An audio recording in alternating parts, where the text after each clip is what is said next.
कल्पना कीजिए, अगर कोई आपसे कहे कि जिस भगवान को आप मंदिरों में खोज रहे हैं वह आपके भीतर ही बैठा है, तो क्या आप विश्वास करेंगे? और अगर सचमुच आत्मा ही परमात्मा है तो फिर मंदिर क्यों जाए? पूजा किसकी करे? आरती, भजन, मंत्र और तीर्थों का क्या अर्थ रह जाता है? यही वह प्रश्न है जिसने हजारों वर्षों से ऋषियों, संतों और दार्शनिकों को सोचने पर मजबूर किया।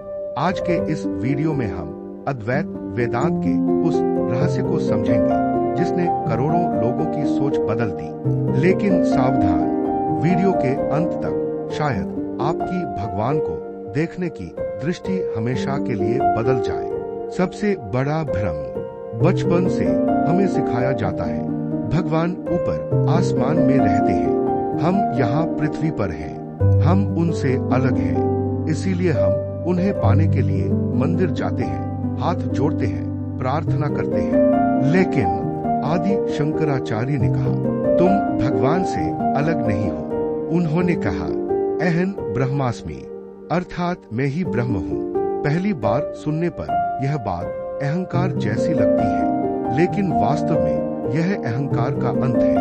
आत्मा और परमात्मा। मान लीजिए समुद्र में हजारों लहरें उठ रही हैं, हर लहर सोचती है मैं अलग हूँ, लेकिन क्या वास्तव में लहर समुद्र से अलग है? नहीं, उसका जन्म भी समुद्र से हुआ, उसका अस्तित्व भी समुद्र है और अंत भी समुद्र में ही होता है। इसी प्रकार हमारी आत्मा परमात्मा की ही अभिव्यक्ति है। अंतर केवल इतना है कि लहर स्वयं को अलग मान बैठी। इसे ही वेदांत अज्ञान कहता है। फिर पूजा क्यों? अब सबसे बड़ा प्रश्न, अगर आत्मा ही परमात्मा है तो पूजा किसकी करे?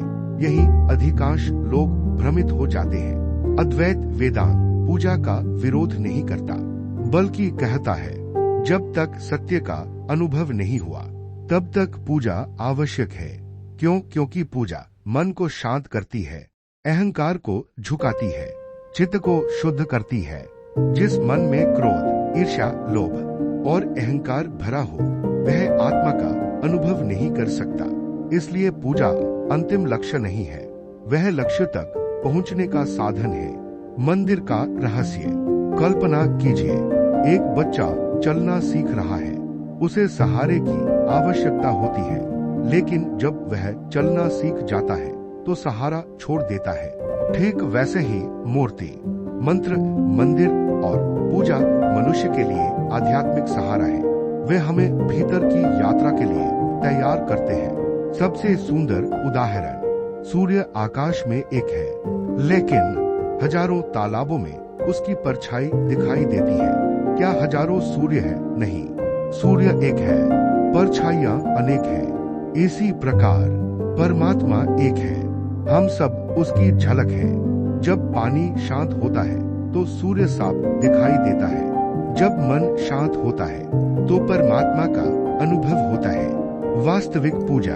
तो क्या मंदिर जाना छोड़ देना चाहिए? नहीं, मंदिर जाइए, भक्ति कीजिए, लेकिन यह समझकर कि जिसे मैं प्रणाम कर रहा हूँ वह मेरे भीतर भी है।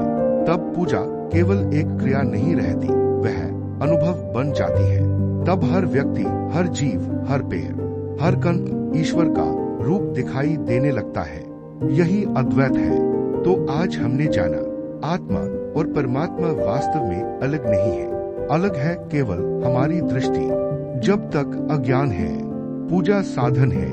जब ज्ञान हो जाता है तो पूरा संसार ही मंदिर बन जाता है। अब मैं आपसे एक प्रश्न पूछता हूँ, क्या आपको लगता है कि आत्मा और परमात्मा एक है या दोनों अलग हैं? अपनी राय कमेंट में जरूर लिखिए।